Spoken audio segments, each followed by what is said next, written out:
episode of the Game Over Greggy Show is brought to you by Blue Apron. I've talked about Blue Apron quite a bit, ladies and gentlemen, because you know, hashtag cooking with Greggy. I cook all the time. And Blue Apron was a gift my mother gave me last year. I'm pretty sure she did not use the code. I'm not sure if we had the deal. But basically, Blue Apron sends you all the fresh ingredients you need to make awesome meals. And you might say, Greg, I have no talent at cooking like you do. And I will tell you right now, ladies and gentlemen, I once had no talent at cooking either before I became the male Rachel Ray. Basically, all you need to do is these are 30-minute meals for the most part. They send you the instructions. You go through step by step with the pre-portioned ingredients, and you make whatever you want. Do you want to know some of the upcoming meals? Hell yeah, you do. Seared pork chops with farro and cranberry chutney. I don't even know what that is, but it sounds good. Spaghetti squash and marinara with mushrooms and garlic knots. Garlic knots are great.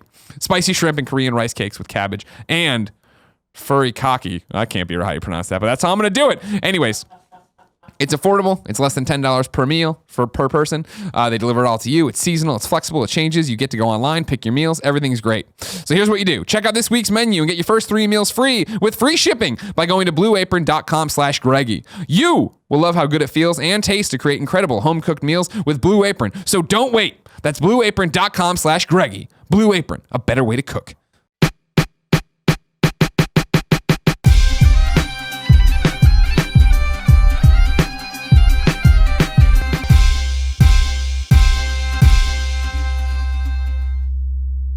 Colin, what's your topic?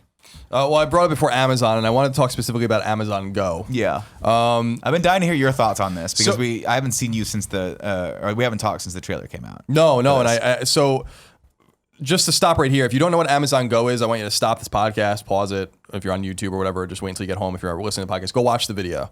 Just look for Amazon Go trailer or Amazon Go commercial and just watch it. What it basically is, and really, you really should watch it. What it basically is a store with no employees. And market. like a market, yeah, like a grocery store, convenience store, in which no one works on the floor. Yeah. And so what you basically do is it's an Amazon app. You scan your app when you walk in. You put your phone away, and then you just take whatever you want and you just leave. You don't talk to anyone. You can just literally just take whatever you want, and it knows that you took it, and you just bounce. There's one open in Seattle right now, only for Amazon employees. It's currently being used. I've been reading a lot about it on like Market Watch and stuff like that, where there's some theories that they want to build like 2,000 of them. Amazon is saying that they're basically just getting data right now. People remember that Amazon is notorious for reinvesting all of its money into new things and trying to get you to buy shit. One of the pieces I was interested in that I was reading, it was basically saying like Amazon was only profitable, I think, a year and a half ago for the first time ever. And what they were basically saying was Amazon could have been profitable way long ago, but they are obsessed with just taking their money and throwing it back into things. And so that's where the Kindle came from, but that's also where Amazon Fire came from, and the thing you talk to now and all these things. They just Alexa, they're just curious of what you care about. Like they eat shit on a lot of things because they're trying to figure out new markets. And this is one of their attempts to figure out a new market. And sometimes it's unintuitive. When they created the Kindle, everyone thought that would put Amazon out of business. Because it was eating into what used to be their core business, which a lot of people remember in the 90s was books. Yeah. And that was them staying alive and actually being shrewd and smart, similar to what Netflix did, where it looked like they were going to put themselves out of business until actually they made themselves like, an insurmountable powerhouse by getting rid of discs. So I was curious what you guys thought of Amazon Go, the commercial, and what you think this means for our economy moving forward. And I don't mean this in a deep like macro or micro sense. I just mean like I found this I'm obsessed with new technologies, and I think it's really, really fascinating. This commercial to me is ominous. Oh, very much. And when I saw it, my first instinct was like, this isn't real. I was like, this has to be. I was positive when I'm like, that's a fucking really great spoof. What the fuck is this? And I read about it, and I was like, it's absolutely real. Yeah. And I found it to be ominous because we're getting to a point where a large swath of Americans or a large swath of industrialized nations' populations are just not going to be employed anymore. And I'm curious what you guys think about the convenience factor and the price factor, but also what it means to the human cost as well. Yeah, you're seeing this a lot, right? You're seeing this a lot specifically in the service industry, where as the minimum wage, as they're trying to hike the minimum wage, a lot of companies are thinking, well, obviously what's the biggest expenditure when you're in the service industry, right? It's probably your payroll. It's probably how much you're paying human beings to be there, especially if you're giving a medical fee and you're paying payroll tax on top of that. So the fascinating thing is all the stuff in the news about Uber and how they're trying to they're not making any no bones about it. They're not trying to be a secret about it. They're trying to get self-driving cars on the road in probably the next couple of years. I think it's already been legalized. I think it was Wisconsin that said that they finally legalized the self-driving car to be on the road. I could be wrong. I'll have to look that up. But I mean, if you're sitting in a position right now where you're in the service industry and you look around and realize that your job could be done by a robot, you better start looking for another job, because that time is coming, and it's coming very, very quickly. And I think it's fascinating, and I think it's absolutely going to happen, because how often do you walk into a store now, a grocery store now, and have to talk to someone? The only person I really interact with ever is the person at the checkout, unless I'm looking for something. But in reality, does that really matter? Does it really matter to you at the end experience? And the only thing that's weird to me about this is that they're trying to invest in storefront when every fucking day I walk home into my apartment, there's 400 Amazon boxes, including Amazon Fresh, which is their produce. And like, why even bother with that? Why even just take it a step further and be like, let's eliminate the grocery store completely and just make sure everything can get delivered directly to you by one person or one robot, instead of having to have multiple robots. Kevin's fact checking you. Nevada was the first state to authorize the operation of autonomous vehicles in 2011. Since then, 7 other states, California, Florida, Louisiana, Michigan, North Dakota, Tennessee, and Utah, and Washington, D.C. have passed legislation related to autonomous vehicles. Yeah, they're all weird rules too. Like every state has different exact rules. Like some states require a person, I think most states require a person to be in the driver's seat still. Yeah. Because it like makes people feel uneasy if they're driving next to and they see an empty car. Yeah. Well, the crazy part is when it goes so far as when car makers decide that they don't want the added expenditure of the wheel, and then there just won't be any sort of mechanism where a person can pilot the car at all. Yeah, exactly. There'll have to be something. I don't know. Eventually not, I assume. Well, as an aside to this, so I have a soft date with it right now, but my girlfriend's cousin is dating a guy who's deep in the robot. He went to MIT, he's deep into robotics and AI, and we had a fascinating conversation over dinner, and I invited him to do a GameOverGreggy exclusive, because I figured none of you guys would really care about it, but we were talking about and I think our audience would care about. We were talking about the Turing test and AI and driverless cars and all that kind of stuff. And he's super fucking smart. He's in this industry with robotics. And we're going to have him on, I think, in January to talk about this kind of stuff, because he had some really fascinating stuff to say, specifically when I was like, how far away are we from driverless cars being like an actual thing that is ubiquitous? And he's like 2 or 3 years. Yeah. Yeah, I mean, but like, that's insane. Like, I took a Uber ride home from the airport. I had to rent a car because my car's still on the fritz. And the guy was like, inevitably he asked the same few questions, like, where you from? How long you been driving? Right? And we struck up a conversation. The guy was, another fascinating human being that chose to drive Uber, right? He just quit. He was like, I was fed up with my marketing job. I was like the Northern California marketing director for this big company, and I just said, screw it, I'm going to quit. And Uber was there for me, and it's awesome. He's like, it's great. I can just supplement my income with it and drive around while I figure out what's next in my life.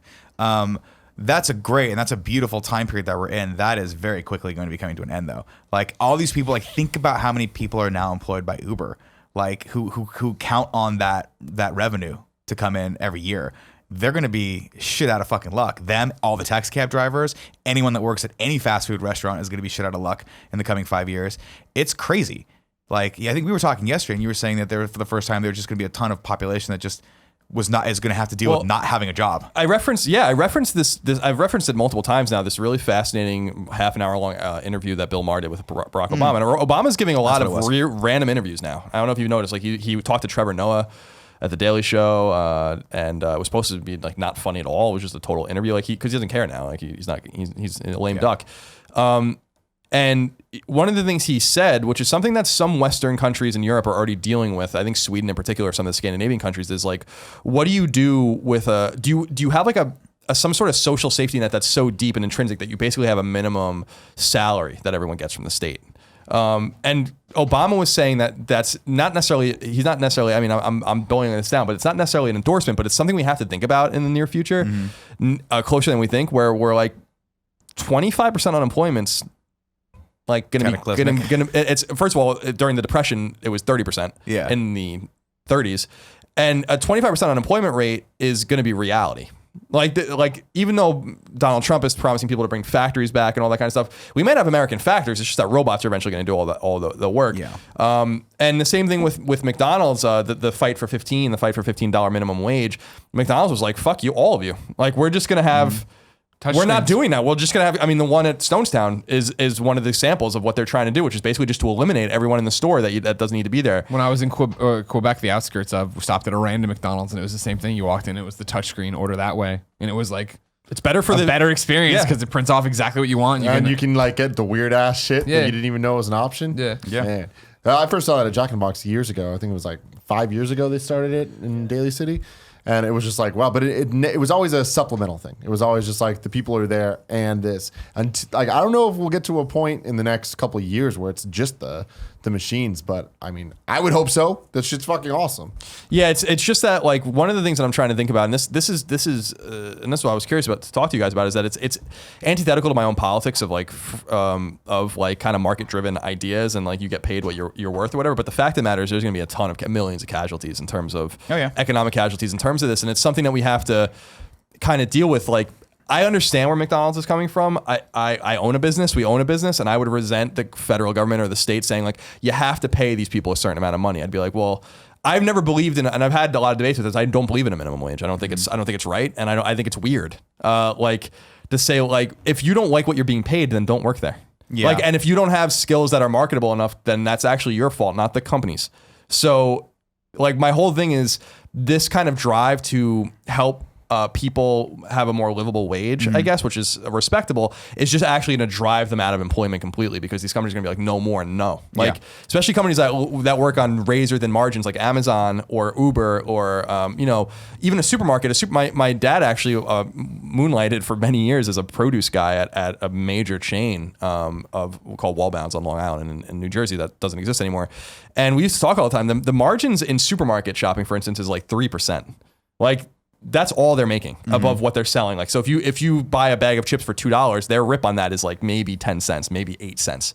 And so if you could remove the human element, suddenly the margins become bigger and these stores become more profitable. Right. And that stuff's going to become And also, ubiquitous everywhere. The products become cheaper to make as well. Exactly. So their margins are thicker there too. Yeah, but we've had these self-checkouts for a while, and they're always fucking trash. I love the one at Safeway at Fort Mason. I use that and it works fine. Every time I use one of those, insane. which isn't rare anymore, is a rarity now. But every time I use them before, you get there and you put the bin in the thing, put it down.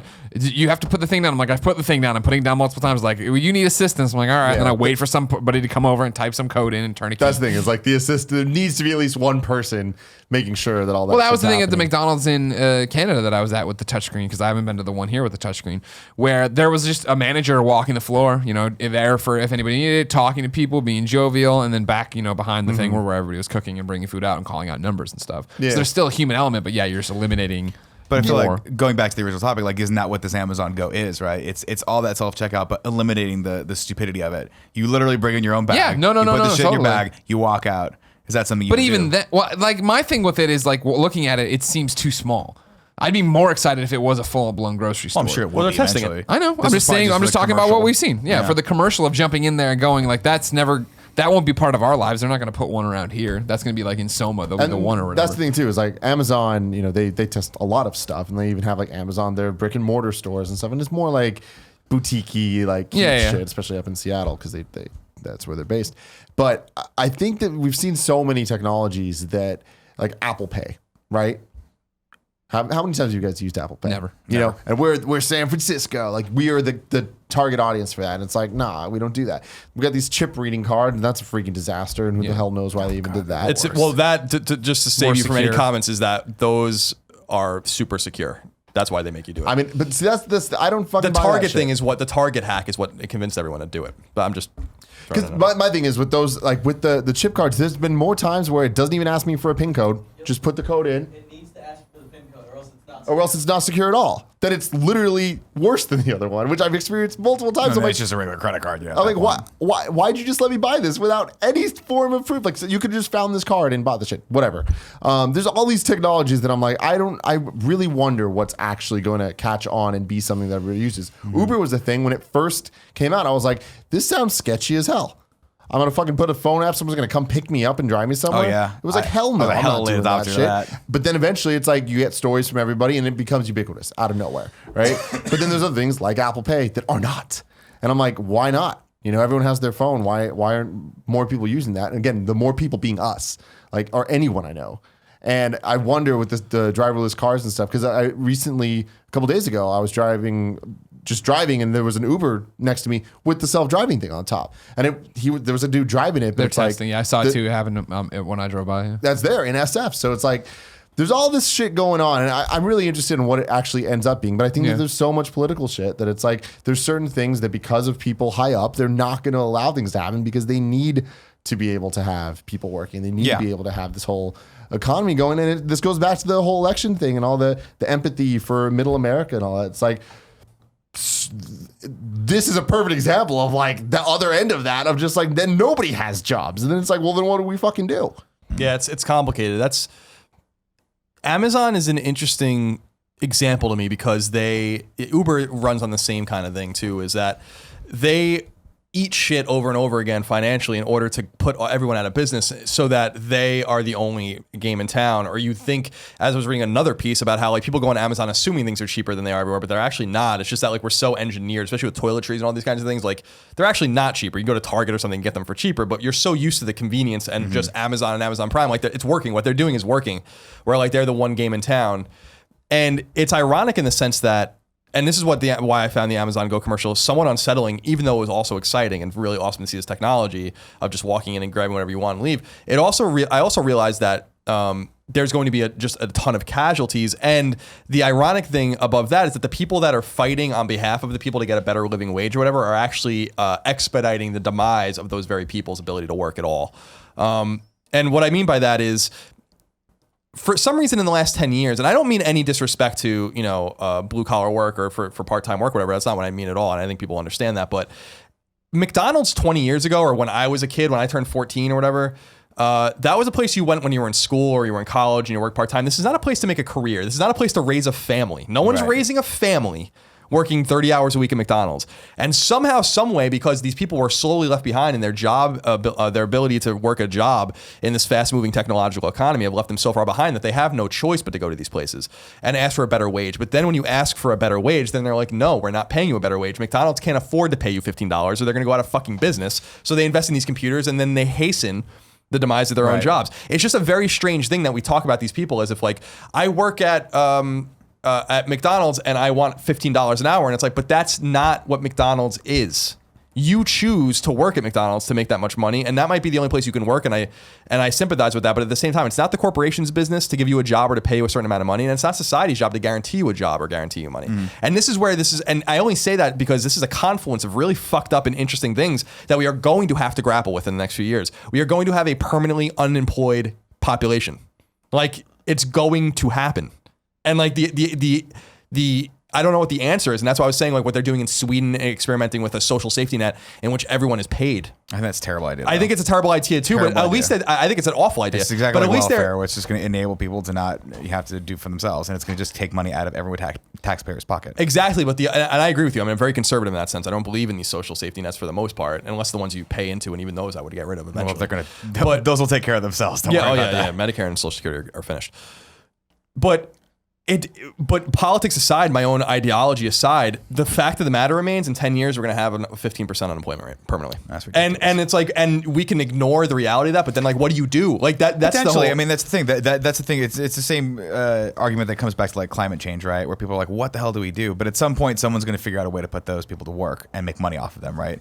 And that's all you can really ask for. There's going to be some entrepreneurial group out there that says, holy shit, we've got a lot of people that are unemployed who are decent workers. How do we put them to work? What do they do that robots can't? Or how do they manufacture something? And at that point, they're going to have to do it for a lower wage, right? And that's just the way it's going to have to go. And the whole cycle starts over again. Yeah, that's the thing is I think the market corrects itself to some extent. It'll open up new opportunities because there'll be a new need for that kind of thing. And I also don't think it'll be overnight that every McDonald's is like this, just like Uber. I mean, they're going to get self-driving cars out, but I won't. On day one, when they announce that they have a fleet of self-driving cars out in all these different cities, you won't be able to get one because it's going to be such a novelty that everybody's going to be trying to book that thing. And that's going to go on for months before it wears off. And it'll just be, well, I'll just keep taking Uber X. Why do I care about this? I want to try it one day, whatever. And then as the market continues to grow, if it accepts it, they get more cars on the road, more cars in the different areas and go that way. All I'd say is that I don't know. I can't see the future, the whole Baker's Law idea of the exponential increase in technology and all that kind of stuff. Just remember that if I told you that you'd have that in your pocket 10 years ago, you wouldn't even know what the fuck that was. And I'm pointing at Nick's iPhone. Well, right? A lot of people don't know what you this would is. like It's a so 5S still. I'm sorry, everyone. so just remember sad. that like that was unfathomable 10 years ago. Oh yeah. And 10 years ago, I it had a is now, BlackBerry. and even 5 years ago, we didn't Pro. realize how crazy these things would become and what they would do for us. Yeah. And now they're everyday important attachments. They're appendages. And so I'm telling you that like I disagree with you in the sense that I think this is going to happen way quicker than people think. And these companies, it is imperative and incumbent on these companies to make money. They have a fiduciary obligation to their shareholders. Uber, for instance, has $15 billion in cash to burn before they get to a point where they're going to be fucked, right? And unless they have another series of funding or an IPO, which would be a bad idea to do now, I think. And they're losing $1.2 billion on average a quarter as they slowly try to get to the point where they don't need humans to drive cars anymore. And I bet you that's not that far away. You know, I think that Apple has been working on Project Titan for, so-called Project Titan for years, which is their own driverless car. Didn't they cancel it? I don't know. I read a thing a few months ago that they're still hiring for it. So, Project Titan. I just want to be the guy that comes up with these names. So to me, it's like these, like people are in like, technology, the idea of the singularity, which is really when computers become sentient and smarter than humans and learn better than humans, all those kinds of things, is a couple decades away. And we are really gonna have to. And this isn't a joke. This is something Elon Musk and Bill Gates and all these people talk about, that we have a lot to grapple with as a society and as a global society in the next few years. It's basic math, right? It's basic like how many people are on the earth, how many people can be employed. At what point do we start thinking, how do we cull back the amount of people that are on the earth, right? Or does that just happen naturally? Like we're headed toward a highly mechanized society where we don't need as many people in the workforce. So what happens then, right? Well, that's what I'm saying. And I don't agree that they're going to find a use for these people. I think that we have... Not all of them, not all at once, but I think it's going to be more, I think it's going to be should slower start than more you think. wars, so they can go Because fight even with wars the for us. self-driver cars, I think you have to have somebody behind the wheel. So it's like, you need now you're hiring maintenance and for doing the this. cars. You need like people filling gas or like charging it or whatever. It's like that's the thing. It's like Yeah, but those people it's already exist. The maintenance people. No, but I'm talking Not about on this scale. I mean, yeah. the scale he's talking about, like, think about how like to get those cars out, how long it takes to build a car versus building a phone. Right, but that's also, to be fair, a technologically savvy job. That's not something that a person that presses buttons at a McDonald's, no But offense. I'm talking about chargers, like electric chargers, right? So somebody that That could be their automated, pure though. job is to make sure that the cars are being charged or whatever. That can be automated. Sure. though. Yeah, I mean, That's easy as driving into a thing, a little thing goes, and then you're charged the car. I think what the ends up- service Yeah, industry is true, though. You have to have mechanics working on cars. I think what ends up happening is this, and I think that I don't. This is a tough thing to grapple with as a liberty-minded society. But the whole Chinese, you can only have one kid thing because of their own safety network. And their own social network, and the idea that they really couldn't afford to support all these people was actually for the dynamics of the communists or their socialist system. What made sense is you might start seeing that kind of shit in Western countries. Dude, there was already- like there are way too many people in the world, and There was that congressman from who was it? I forget what state he was from, but he was talking about trying to implement some sort of policy on sterilization or like mandatory birth control for people. I forgot. I got to look that up now. But I mean, I bet people think about that more often than not, as in terms of like population control, not necessarily wiping people out, but a matter of like what if we put some sort of isotope in the water that just made people sterile until they were like 30 and able to have kids and able to take care of kids. Like, it sounds completely Orwellian and completely ridiculous, but it's a solution, and it might be one that we have to employ. yeah, I mean, as the society grows, there's a ton of people. There's not enough food. There's not enough water. There's no jobs. I mean, if you look at things from a global economic scale, if you look at Bangladesh, which first of all is going to be under fucking water in a few decades. Second of all, they make fucking nothing. They make all these random textile projects and stuff like that. They make no money. That's why I don't believe in free trade, because everyone's on these different scales with different living standards and all this kind of stuff. It's all fucked up. If you really sit and just think about this situation, Thomas Friedman wrote 15 years ago a book called The World is Flat, which ended up being a really fucking amazing, salient book about the globalized economy and how it's really gonna fuck everything up, and how interesting it is, but also how, there's 1.2 billion people in China. There's, 3.5 times more people there than there are here, and most of them are unemployable in the technological fields. It's just, it goes back to, we have to push people into STEM. It goes into all these things, but eventually we have to realize that Amazon Go represents a very big problem, and I'm not saying that the solution is a bad problem. It's exciting, but that's coming from someone with a college degree who owns a business, who has skills that are marketable. And I'm not trying to, we all do, but what about the person who grew up in poverty and can't go to college and needs a job and all those guys. Like, what do they do? And this is a big question. And it's something we have to grapple with. And I thought that's why I got such ominous vibes from this particular commercial. And it felt almost Orwellian. Well, first of all, the commercial did feel Orwellian because it was like it uses technology like science fusion, computer vision, the things you find in driverless cars. And like, I don't know what the fuck any of those things are. Those things sound terrifying. Like the three terms they used sound like mind control, it's made up like science fiction Mind shit. control. deep learning algorithms. Yeah, Like, it's terrifying. Also, the commercial just wasn't very. It was made, but you could tell it was made by someone from like a tech standpoint, and not they clearly didn't go to like a AAA advertising firm. We're like, just we'll take a cue from you guys how to market this to the general population, because it was very techy and very like it felt very isolating as far as like what it was trying to accomplish. It didn't feel ingratiating. It didn't feel like, oh, this is gonna be awesome. I'm gonna walk in here. This is gonna be a great experience. It felt like I'm gonna be alone one day and die, and the only person that'll know it is the computer that comes to collect me. Yeah. And We're years away from that AI though. We've all played Last Guardian. We all have Siri on our phones too. So well, I'm not too PS4 worried can't about it. handle the level of AI that they can probably build. The thing that I'll leave you guys with that I think is interesting, can be another topic entirely, is 3 American corporations now control pretty much everyone's information. And that's Facebook, Google, and Apple. Amazon. Oh, Amazon. Google controls and knows everything you do, all the things you search for, the things you buy. They market towards things that are in your emails. They've read all your emails. They know all your emails, all those kinds of things. They see all your search terms. They're in on everything, right? Amazon knows all of your purchasing behavior. You buy everything from Amazon. You even get entertainment from Amazon. They're learning and watching you as well, right? Facebook is all about your social interactions. They know who you're searching for, whose profiles you're looking at. They're learning all these things. It's getting very deep and very scary. And this goes back to a conversation Colin did years ago about Google, where these companies are becoming scary. And if people don't, and if people don't, it sucks because they're so good.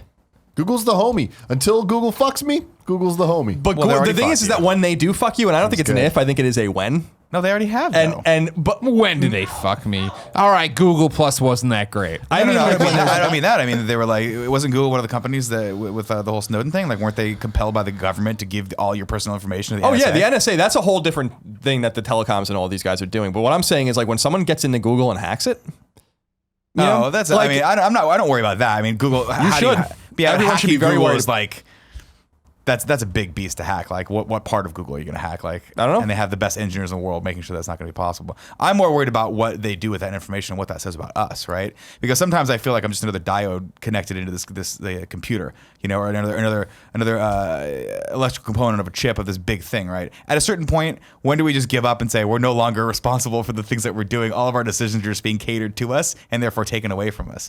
Like, it's crazy. Like, some part of me, every time we use, I'm getting very philosophical and Tim's starting to smile. But every time I use something like Amazon, I'm like, are we losing a little bit of our humanity? Like, every time we use one of these services, every time we put another person out of their job, are we just losing a little bit of what makes us human? Are we just pushing ourselves toward that great? Guys. Just adapt. No, it's not about that, but like what we're talking about is really like, it's a deeply philosophical thing, right? 50 years from now, will human beings be what human beings were up until the turn of the century, right? They probably won't. Like, we'll just be different fundamental beings, and we're all just pushing towards something that is not humanity anymore. It's something different, and it's crazy. It is. It's interesting. It was. I was talking to Aaron about the specific idea that you have grandkids in 50 years. You're telling them about the way it used to be, Right.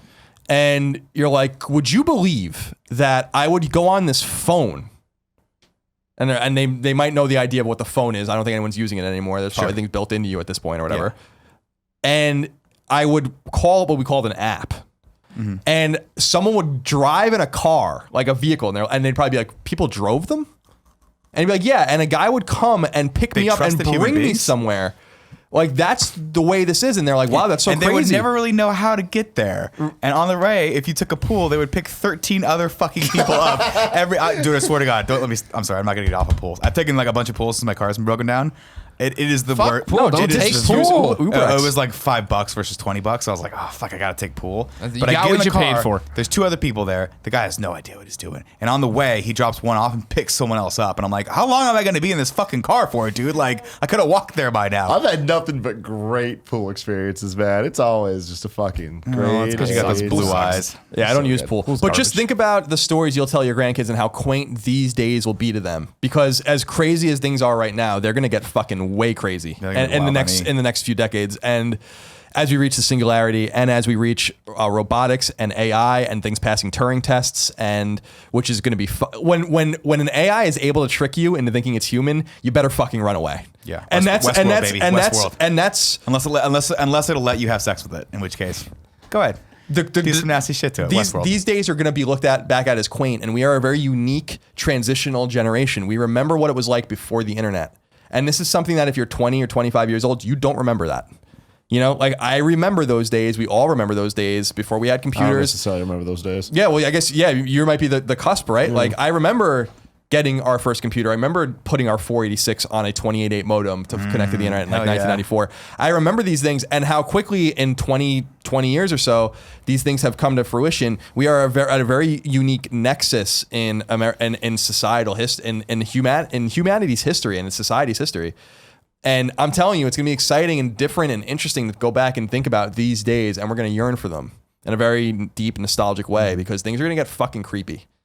I guess that's where I'm getting But at. isn't Things this are what going every to get past fucked. generation says? I mean, 50 years back, you look back, and I think we have it better than them. And I mean, you go further. I'm sure when people were worried about automobiles coming around, they were worried about carriage drivers being out of business and stuff to that extent. Sure, It's but like radio and TV, right? Or radio and the internet. Yeah. Yeah. That's They right. had It's, time to video game magazines and video game print. websites. they had website, time to right. grapple with these things, though. I think that's a big thing that we're losing. Like the automobile, 1880s, 1890s, when they're really starting to deal with these things. Like they had time. Like there was no driver. You had to have a driver in a car, for instance, for 110 years. You know, like they didn't have to But they even. dealt with certain 5 years things. ago, we didn't even know that this was possible. Yeah. You know, like Yeah. Time they Cop did, did, and that was in the 90s. They dealt with this stuff. Though they dealt with industrialization. They dealt with markets going abroad or overseas, things like that. And those things happened in a span of 10 years. So that was it. In the 80s. I mean, look at the 80s. Look what happened in the 80s. Again, I think my thing is that there's more of I think I'm giving more credit to adaptation than anything else. And the fact that I think when the first wave of driverless cars come around, it does have to be that conversation of, oh, this changes it. What am I going to do? Or what should people do? Or da da da da. I don't think it's a light switch where one day it's all driverless cars and everybody's fucked. I mean, just infrastructure of that. Just like, where do they go? Where do they park? Like, what does that mean for your cars? Do driverless cars and normal cars live in the same place and work in the same place? What's that do for gas? What's that do for how many electricity charging stations do they need to add to be able to? Yeah, and I don't think we're gonna have handle all that 100 stuff. years to come up with the answers. But then again, I also think we think faster than people. How 100 does years ago Toyota did. make all those Priuses? Yeah, I mean, Priuses won't even be like Priuses are old news at that point. they make Uber. Priuses Every goddamn in Uber driver drives a Midwestern Prius. factories with non-unionized workers. Get it together, Tesla already. I mean, God, Tesla. get it together. The advantage, one of the great advantages I think of being American right now, specifically in this new technological age, is that a lot of the companies that are changing the world are American, and we at least have we have a way to affect change and grasp at them a little bit and kind of mold and alter them in ways that I would feel a little bit more helpless if I was in a country that uses a lot of American technology but didn't necessarily have the agency over those companies that an American population, for instance, can by influencing change at the highest level in these particular companies. I think that's a often understated and interesting aspect to it. When you think about all these Tesla, Apple, Google, Facebook, Amazon, Oracle, all these companies that are doing crazy things, Uber, they're all American. And so I feel a little bit better in that way, not from a nationalist standpoint, but from a standpoint of like, if things get crazy with any of these companies, at least we're kind of at ground zero where we can be like, you guys need to, We can rise up. yeah, fight the not machines. rise up, but be like, what are you doing? Or we more directly affect stock prices and we more directly affect personnel changes and personnel staffing at these companies, and it can have some sort of agency over the way that they are going to alter our realities. So there's a lot of, as Nick was saying, very philosophical issues that I think I think you guys will be surprised, and I think I see the writing on the wall. That things are going to get not bad. I think it's exciting, but They're gonna get crazy. they're going to get different and they're going to get strange, and we have to start grappling with a lot of these ideas. I that are agree gonna with be all that. very- I just don't think it's as negative as you're putting it out. And I think a lot of it is looking at the problems we'll face in 10 years with this situation that it is now, where I think that's going to change and evolve as it goes.